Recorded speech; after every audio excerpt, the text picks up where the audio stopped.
पढ़ने जा रहे हैं आउटकम्स ऑफ डेमोक्रेसी। ये आपके सिविक्स के चैप्टर नंबर 7 है।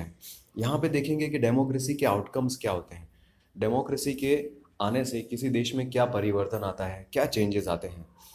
ऑलराइट, तो यहाँ पे ओवरव्यू दिया हुआ है। As we begin to wind up our tour of democracy, it is time to move beyond our discussion of specific themes and ask a general set of questions. अब जैसे जैसे हम ये डेमोक्रेसी का जो टूर है उसके अंत तक पहुंचते हैं, तो अब हमें अपना डिस्कशन कुछ स्पेसिफिक थीम से हटकर उससे आगे कुछ सोचना है। कुछ क्वेश्चंस पूछने चाहिए हमें, जैसे कि डेमोक्रेसी क्या करती है और किस तरह से डेमोक्रेसी के आउटकम्स को आप समझ सकते हो। What outcomes can we reasonably expect of democracy. और इसके अलावा क्या डेमोक्रेसी रियल लाइफ में सारी एक्सपेक्टेशंस को पूरी करती है। हम स्टार्ट करते हैं ये सोचने से कि किस तरह से डेमोक्रेसी के आउटकम्स को कैलकुलेट किया जाए, एक्सेस किया जाए। और कुछ क्लैरिटी के बाद इस सब्जेक्ट पे किस तरह से सोचना है, उसमें जब क्लैरिटी आ जाए उसके बाद हम देखेंगे कि किस तरह से एक्सपेक्टेड और एक्चुअल आउटकम्स होते हैं डेमोक्रेसी के अलग अलग रिस्पेक्ट्स में, जैसे कि quality of government, economic wellbeing, inequality, social differences, conflict, और फाइनली हम समझेंगे फ्रीडम और डिग्निटी के बारे में। हमारा जो फाइनल वर्डिक्ट होगा वो होगा पॉजिटिव। डेमोक्रेसी पॉजिटिवली अच्छी है, मतलब पॉजिटिव है लेकिन क्वालिफाइड है। इससे हमें ये पता चलता है कि डेमोक्रेसी में काफ़ी सारे चैलेंजेस भी होंगे। तो उन चैलेंजेस के बारे में हम पढ़ेंगे नेक्स्ट और फाइनल चैप्टर में। तो आगे देखते हैं इसमें, how do we access democracies outcomes. Democracy के आउटकम को हम कैसे कैलकुलेट करते हैं। Do you remember how students in madam Lyngdoh's class argued about democracy. This was in chapter 2 of class 9 textbook. अब क्लास 9 की टेक्स्ट बुक में chapter number 2 था, उसमें ये कुछ आर्ग्यूमेंट हुआ था। मैडम लिंगडो की क्लास में बच्चों ने कुछ आर्ग्यू किया था डेमोक्रेसी के बारे में। It emerged from that conversation that democracy is a better form of government and when compared with dictatorship of or any other alternative। तो वो जो कन्वर्सेशन हुई थी वहाँ से ये निकल के आया था कि डेमोक्रेसी है वो एक अच्छी फॉर्म है गवर्नमेंट की, अच्छी तरह की गवर्नमेंट है। अगर आप उसको डिक्टेटरशिप से या फिर किसी और चीज़ से कंपेयर करो तो डेमोक्रेसी काफ़ी बेहतर होती है। हमें लगता है डेमोक्रेसी बेटर है, क्यों? अब उसके यहाँ पे कुछ रीजंस दिए हैं। अब आपको ये रीजंस याद रखने हैं, इंपॉर्टेंट है, इसलिए इसको टिक मार्क कर लेना।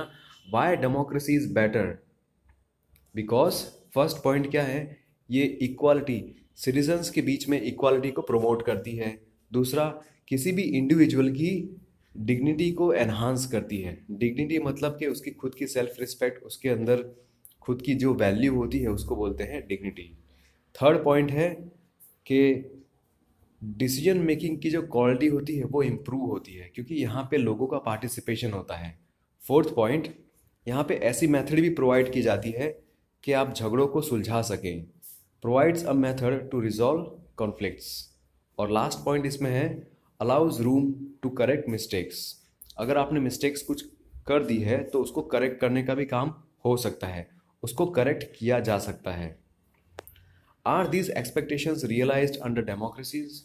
अब ये जो ऊपर के हमने जितने भी बेनिफिट्स पढ़े, क्या ये सारे के सारे बेनिफिट्स डेमोक्रेसी में रियलाइज हो चुके हैं, सबको पता है ये सब, या फिर ये कम्प्लीटली इम्प्लीमेंट हो चुके हैं। When we talk to people around us, most of them support democracy against other alternatives, such as rule by a monarch or military or religious leaders। अब जब आप आसपास में कहीं पे भी बात करते हो तो ये पता चल जाता है कि डेमोक्रेसी को ज़्यादातर लोग सपोर्ट करते हैं, ना कि उसके ऑल्टरनेटिव्स को, जैसे कि किसी राजा का शासन हो या फिर मिलिट्री का या फिर किसी रिलीजियस गुरु का शासन हो। But not so many of them would be satisfied with the democracy in practice. अब भले ही हम डेमोक्रेसी को सपोर्ट तो करते हैं लेकिन बहुत सारे लोग डेमोक्रेसी से अच्छी तरह से सेटिस्फाइड नहीं होते। So we face a dilemma. इसी वजह से हमारे माइंड में एक दुविधा उत्पन्न होती है। डायलेमा मतलब एक दुविधा जिसमें दोनों चॉइसेस अच्छी हो और उसमें से आपको एक चूज़ करना है, या फिर दोनों चॉइसेस खराब हो और आपको उसमें से एक चूज़ करना पड़ेगा। किस तरह का हम डायलेमा फेस करते हैं। Democracy is seen to be good in principle but fail to be not so good in practice. मतलब डेमोक्रेसी सिद्धांत वाइज प्रिंसिपल वाइज डेमोक्रेसी ठीक लगती है, लेकिन एक्चुअल रियल लाइफ में डेमोक्रेसी उतनी अच्छी महसूस नहीं होती। This dilemma invites us to think hard about the outcomes of democracy. अब इस तरह की जो दुविधा होती है ना मन में उत्पन्न, उसके वजह से हमें ये बहुत ही ज़्यादा सोचने पे मजबूर होना पड़ता है कि डेमोक्रेसी के आउटकम्स क्या होंगे। क्या हम डेमोक्रेसी को सिर्फ मॉरल रीजंस के लिए प्रिफर करते हैं? हाँ, मतलब कि बुकिश बुकिश तौर पे ये ठीक है, देखने में अच्छा लगता है, और सैद्धांतिक तौर पे ये ठीक है इसलिए हम इसे प्रिफर करते हैं, या फिर इसके कुछ प्रूडेंशियल रीजंस भी हैं जो डेमोक्रेसी को सपोर्ट करे। प्रूडेंशियल का मतलब होता है केयरफुली थॉट। केयरफुली अगर आप थॉट करो किसी चीज़ के बारे में, तो अगर सोच समझ के केयरफुली अगर आप किसी चीज़ का रीज़न दो, तो क्या ऐसे रीज़न हैं जो डेमोक्रेसी को सपोर्ट करते हैं, या तो फिर सिर्फ किताबी रीजंस के लिए, मॉरल रीजंस के लिए। करीब 100 कंट्रीज़ हैं पूरी दुनिया में जो आज क्लेम करती हैं और प्रैक्टिस करती हैं किसी भी टाइप की डेमोक्रेटिक पॉलिटिक्स। वो कहती है कि हमारे देश में एक डेमोक्रेटिक पॉलिटिक्स चलता है, डेमोक्रेटिक कंट्री है हमारे देश की, ठीक है। वहाँ पे फॉर्मल कॉन्स्टिट्यूशंस भी है, वहाँ इलेक्शंस भी होते हैं, वहाँ पार्टीज भी होती हैं, और ये लोग ऐसा बोलते हैं कि वो सिटीजन्स को उनके राइट्स गारंटीड देते हैं। मतलब हर सिटीजन को वहाँ पे राइट है उनके, ये सब दिखाते हैं। अब ये सारे फीचर्स तो कॉमन होते हैं ज़्यादातर कंट्रीज़ में जहाँ पे डेमोक्रेसी होती है, लेकिन ये डेमोक्रेसीज काफ़ी अलग होती हैं एक दूसरे से।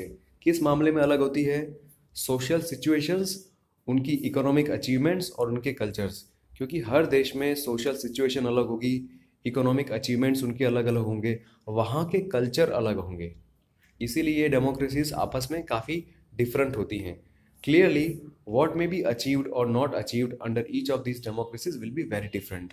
अब ये तो क्लियर हो गया ना कि ये डेमोक्रेटिक कंट्रीज अलग अलग हैं, मतलब यहाँ पे इन लोगों ने जो अचीव किया होगा वो भी अलग अलग होगा। But is there something that we can expect from every democracy just because it is democracy? But ऐसा कुछ है क्या जो हर डेमोक्रेसी से कम एक्सपेक्ट कर ही सकते हैं? क्योंकि वो डेमोक्रेसी है इसलिए उसमें कम से कम इतना तो होगा ही। क्या हम ये एक्सपेक्ट कर सकते हैं? Our interest in and fascination for democracy often pushes us into taking a position that democracy can address all socio-economic political problems।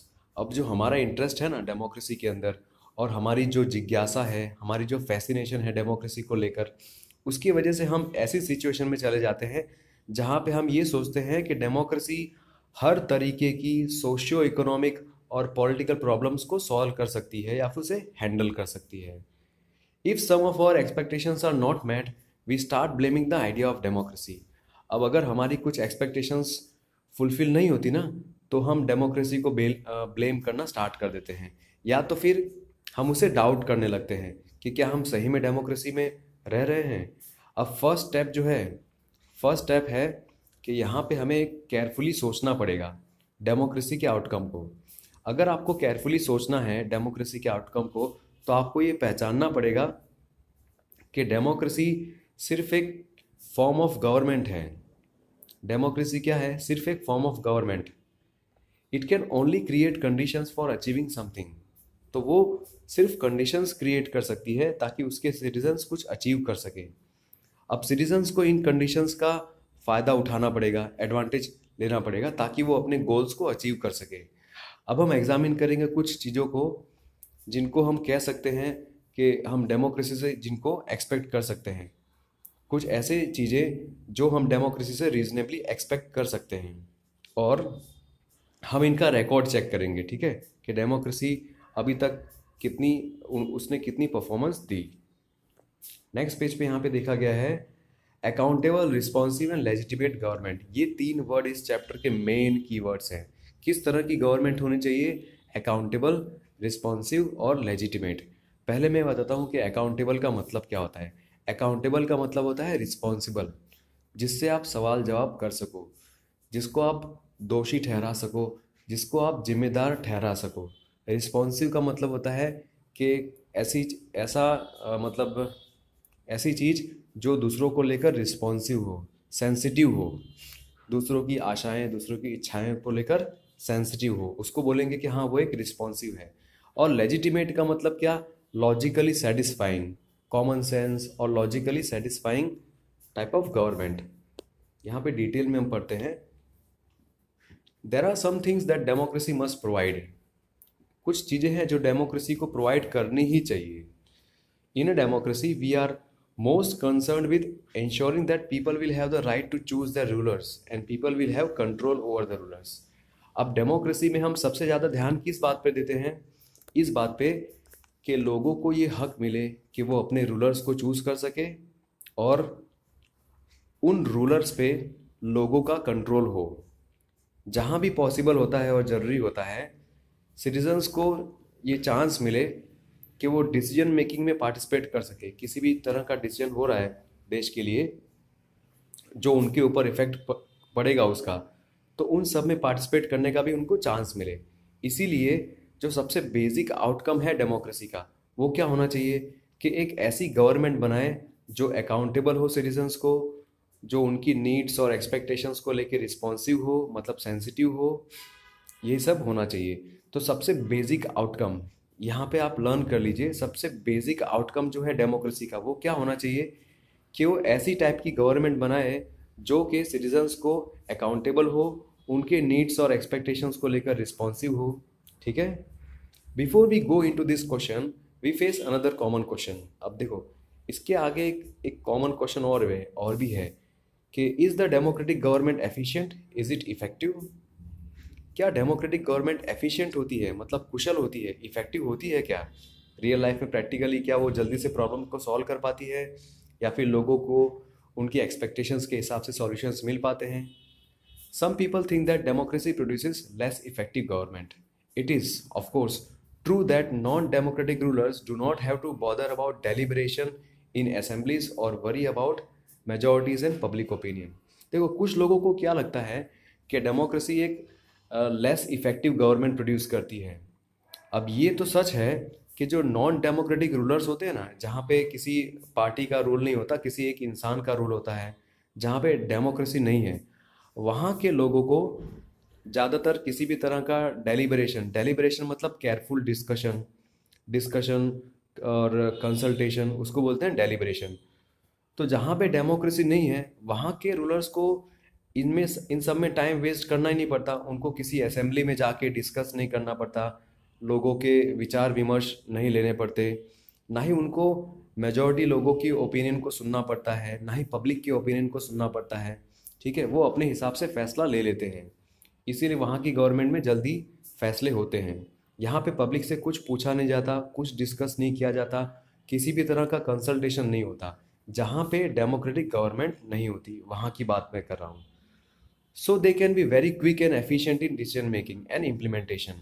इसीलिए वहाँ के देश में क्या होता है, काफ़ी जल्दी, काफ़ी फास्ट और काफ़ी एफिशिएंटली डिसीजन मेकिंग हो जाती है और उसका इम्प्लीमेंटेशन भी हो जाता है। मतलब काफ़ी क्विकली डिसीजन लिए जाते हैं और उसको इम्प्लीमेंट भी कर दिया जाता है। अब यहाँ पे एक इम्पॉर्टेंट पॉइंट है, democracy is based on the idea of deliberation and negotiation. और डेमोक्रेसी किस किस पर आधारित है, कौन से आइडिया पे?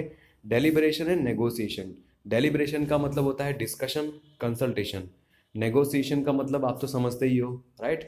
आप दो पार्टीज के विचार आपस में मेल खाते हैं नहीं खाते, फिर भी उनको ध्यान से एक दूसरे के विचार बताते हैं और फिर एक कॉमन पॉइंट पे अग्री करते हैं। इसी आइडिया पे डेमोक्रेसी बेस्ड है। So some delay is bound to take place. अगर जहाँ पे डिस्कशन होगा, आर्ग्यूमेंट होगा, नेगोशिएशन होगा, कंसल्टेशन होगा, तो वहाँ पे टाइम तो लगेगा ही लगेगा।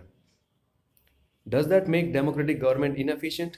अब ये जो इसमें टाइम लगता है ना, डिस्कशन में, कंसल्टेशन में, क्या इसकी वजह से आप कहोगे कि डेमोक्रेटिक गवर्नमेंट इनएफिशिएंट है, मतलब वो अपना काम टाइम पे और अच्छे से नहीं कर रही है? ऐसा बिल्कुल नहीं। Let us think in terms of cost. अब चलो कॉस्ट के नज़रिए से देखते हैं। ठीक है, इसमें जो टाइम लग रहा है वो टाइम के हिसाब से क्या देश के ऊपर कॉस्ट ज़्यादा पड़ रहा है? Imagine a government that may take decisions very fast, but it may take decisions that are not accepted by the people and may therefore face problems. अब खाली ऐसा इमेजिन करो कि एक ऐसी गवर्नमेंट है जो बहुत ही क्विकली डिसीजन ले लेती है, लेकिन इन डिसीजंस में लोगों की एक्सेप्टेंस, उनका मतलब उनका विचार, उनके व्यूज़ कभी कंसिडर नहीं किए जाते। तो ऐसी गवर्नमेंट को आगे जाके प्रॉब्लम्स तो फेस करनी पड़ेगी ना, क्योंकि उसने पब्लिक से ना तो किसी तरह का राय मशवरा लिया है, ना तो लोगों को कंसल्ट करा है। अब इसके कॉन्ट्रास्ट में जो डेमोक्रेटिक गवर्नमेंट है वो ज़्यादा टाइम लेती है, क्योंकि उसको प्रोसीजर्स फॉलो करने होते हैं। किसी भी डिसीजन पे अराइव होने से पहले उसको कुछ प्रोसीजर्स फॉलो करने होते हैं। क्योंकि ये प्रोसीजर्स को फॉलो करती है, इसीलिए इसके डिसीजंस ज़्यादातर लोगों को एक्सेप्टेबल होते हैं और ज़्यादा इफ़ेक्टिव भी होते हैं। क्योंकि लोगों को पता होता है कि हमारी गवर्नमेंट ने एक पर्टिकुलर प्रोसीजर को फॉलो किया है, स्टेप बाय स्टेप लोगों से कंसल्ट किया है, और इसीलिए वो इफ़ेक्टिव है। So the cost of time that democracy page is perhaps worth it. इसीलिए जो डेमोक्रेसी में कॉस्ट लगता है ना टाइम का, मतलब इसमें जो टाइम इसमें यूज्ड अप होता है कंसल्टेशन में, डिसीजन मेकिंग में, ठीक है, डिस्कशन में, तो वो उसके लायक है। डेमोक्रेसी इस चीज़ के लायक है कि इसमें टाइम स्पेंड किया जाए। अगर टाइम स्पेंड नहीं होगा तो लोगों से कोई ना कोई डिस्कशन नहीं होगा, कोई प्रोसीजर फॉलो नहीं होगा, राइट। तो अच्छा है कि प्रोसीजर फॉलो होते हैं, डिस्कशन होता है, टाइम लगता है, क्योंकि उसी के वो लायक है, और इसी से लोगों को अच्छा भी लगेगा कि हमें भी इम्पोर्टेंस दी जा रही है, हमसे राय मशवरा लिया जा रहा है। Now look at the other side. Democracy ensures that decision making will be based on norms and procedures. So, a citizen who wants to know if a decision was taken through the correct procedures can find this out. अब दूसरी side को देखते हैं। देखो, democracy एक चीज़ का ध्यान रखती है कि जो डिसीजन मेकिंग है वो अपने आप ना हो, अपनी मर्जी से ना हो, लेकिन वो डिसीजन मेकिंग के वक्त कुछ नॉर्म्स और कुछ प्रोसीजर्स को फॉलो किया जाए। इसीलिए क्या होता है कि अगर एक सिटीज़न जानना चाहे कि डिसीजन मेकिंग के वक्त क्या करेक्ट प्रोसीजर्स फॉलो किए गए थे, तो वो ये जान सकता है। She has the right and the means to examine the process of decision making. अब वो सिटीज़न को ये हक होता है और उसके पास ये तरीके भी होते हैं कि वो डिसीजन मेकिंग के प्रोसेस को अच्छे से एग्जामिन कर सके, इन्वेस्टिगेट कर सके। इसी को बोलते हैं ट्रांसपेरेंसी। अब ये फैक्टर ज़्यादातर नॉन डेमोक्रेटिक कंट्री में मिसिंग होता है, क्योंकि वहाँ पे ट्रांसपेरेंसी नाम की कोई चीज़ नहीं होती। इसीलिए जब हम ट्राई करते हैं ना डेमोक्रेसी के आउटकम्स को फाइंड आउट करने का, तो ये सही है कि हम डेमोक्रेसी से कुछ ऐसा एक्सपेक्ट करें, ऐसी गवर्नमेंट जो प्रोसीजर्स को फॉलो करती है और जो अकाउंटेबल है लोगों को लेकर। अकाउंटेबल है मतलब रिस्पॉन्सिबल है लोगों को लेकर। We can also expect that the democratic government develops mechanisms. हम ये भी एक्सपेक्ट कर सकते हैं कि एक डेमोक्रेटिक गवर्नमेंट इस तरह के मैकेनिज्म्स बनाती है सिटीजन्स के लिए, ताकि वो सिटीजन्स गवर्नमेंट को अकाउंटेबल ठहरा सके, और ऐसे मैकेनिज्म्स सिटीजन्स के लिए ताकि वो लोग डिसीजन मेकिंग में पार्टिसिपेट कर सके जब भी वो सोचें तब। If you wanted to measure democracies on the basis of this expected outcome, you would look for the following practices and institutions. अगर आप चाहते थे कि डेमोक्रेसी को इस तरह से मेजर करें कि इस बेसिस पे कि एक्सपेक्टेड आउटकम क्या होंगे, उस बेसिस पे अगर आप मेजर करना चाहते हो, तो अब आप कुछ नीचे दिए गए प्रैक्टिसेस और इंस्टीट्यूशंस को देखोगे। Regular, free and fair elections.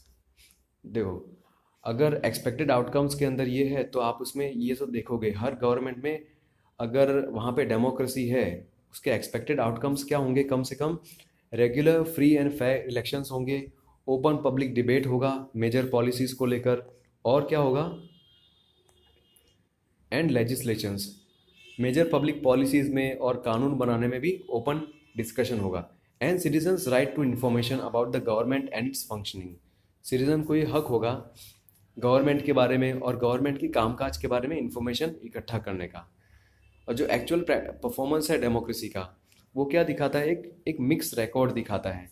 Actually जो डेमोक्रेसी, जहाँ पे डेमोक्रेसी है वहाँ के देशों में कैसा परफॉर्मेंस हुआ है, वो एक मिक्स रिकॉर्ड दिखाता है, मतलब ना भी नहीं और हाँ भी नहीं, ऐसा। Democracies have had greater success in setting up regular and free elections and in setting up conditions for open public debate.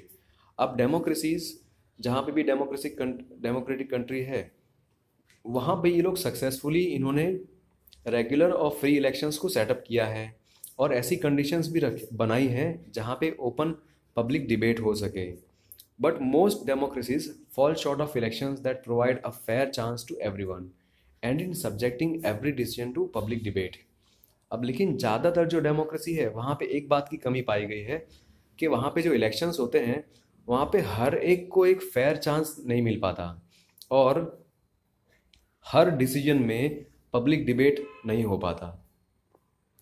Democratic countries do not have a very good record when it comes to sharing information with citizens. अब democratic countries जो होती है वहाँ पे पाया गया है कि ये लोग सिटीजन्स के साथ इंफॉर्मेशन ज़्यादा शेयर नहीं करते, नहीं हो पाती। All one can say in favor of democratic regimes is that they are much better than any non-democratic regime in these respects. अब अगर आपको इन टोटल, अगर आपको पूरी तरीके से कुछ कहना हो डेमोक्रेटिक कंट्रीज़ के बारे में, डेमोक्रेटिक रिजीम्स के बारे में, तो आप यही कह सकते हो कि डेमोक्रेटिक रिजीम्स बाकी सारी नॉन डेमोक्रेटिक रिजीम्स के मुकाबले काफ़ी बेहतर होती है। In substantive terms, it may be reasonable to expect from democracy a government that is attentive to the needs and demands of the people and is largely free of corruption. अब substantive terms में अगर देखा जाए तो ये reasonable होगा expect करना democracy के, सॉरी, ये एकदम reasonable होगा कि डेमोक्रेसी से हम एक्सपेक्ट करें ऐसी गवर्नमेंट जो कि लोगों की ज़रूरतों को लेकर अटेंटिव हो, उनकी डिमांड्स को लेकर अटेंटिव हो, और लार्जली वहाँ पे करप्शन ना हो, एकदम फ्री ऑफ करप्शन हो, इस तरह की government. The record of democracies is not impressive on these two counts. अब करप्शन को लेकर और लोगों की डिमांड को अटेंशन देना, इन दोनों बातों में डेमोक्रेसी का जो रिकॉर्ड है उतना इम्प्रेसिव नहीं है। Democracies often frustrate the needs of the people and often ignore the demands of a majority. तो डेमोक्रेसीज ज़्यादातर लोगों की ज़रूरतों को पूरा नहीं करते, इसलिए लोग वहाँ पे निराश हो जाते हैं, फ्रस्ट्रेट हो जाते हैं, और कई बार लोग, जो मेजॉरिटी ऑफ पब्लिक है, उसकी डिमांड्स को वो इग्नोर करती हैं। यहाँ पे आगे देखते हैं, ज़्यादातर अपनी पॉपुलेशन की डिमांड्स को वो इग्नोर कर जाते हैं गलती से। The routine tales of corruption are often to convince us that democracy is not free of this ill. अभी जो रूटीन टेल्स है, मतलब कि आप ज़्यादातर पेपर में, न्यूज़पेपर में, टीवी में देखते होंगे, कई बार करप्शन के बारे में छपता रहता है, राइट। तो ये जो हम रोज़ की रोज़ कहानियाँ सुनते हैं ना करप्शन की, तो इस बात से हम कन्विंस हो जाते हैं कि डेमोक्रेसी इस मत क्या बोल सकते हैं कि डेमोक्रेसी इस इविल से दूर नहीं है, फ्री नहीं है।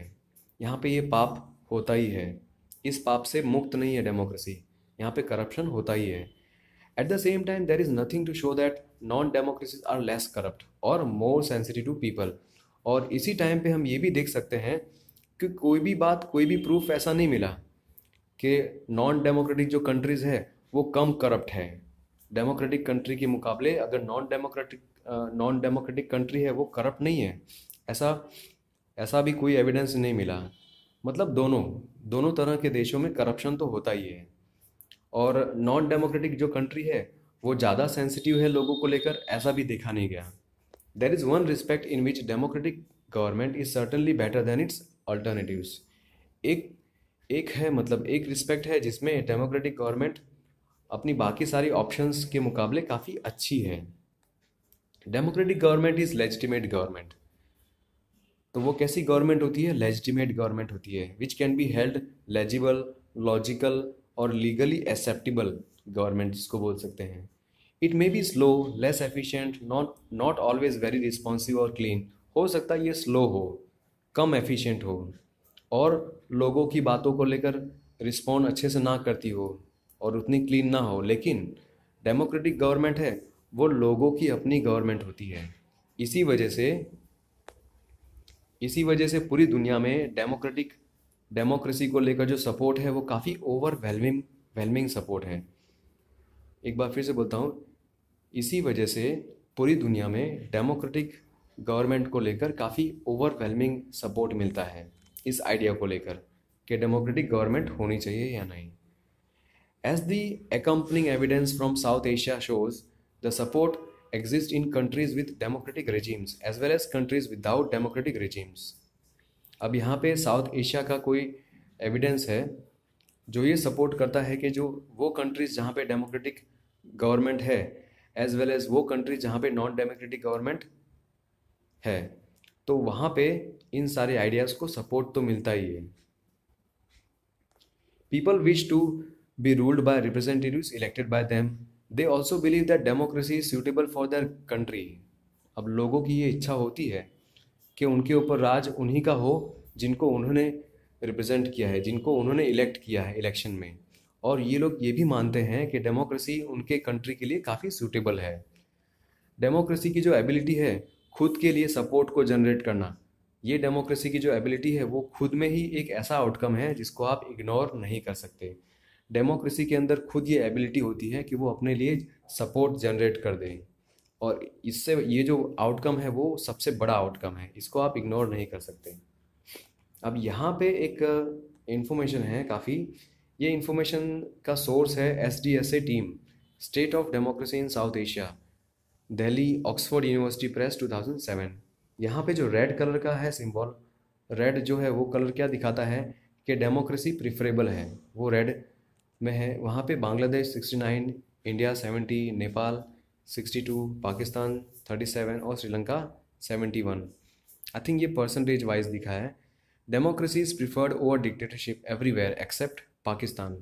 पाकिस्तान को छोड़ के बाकी सारे देशों में डेमोक्रेसी को ज़्यादा प्रिफर किया जाता है डिक्टेटरशिप के मुकाबले।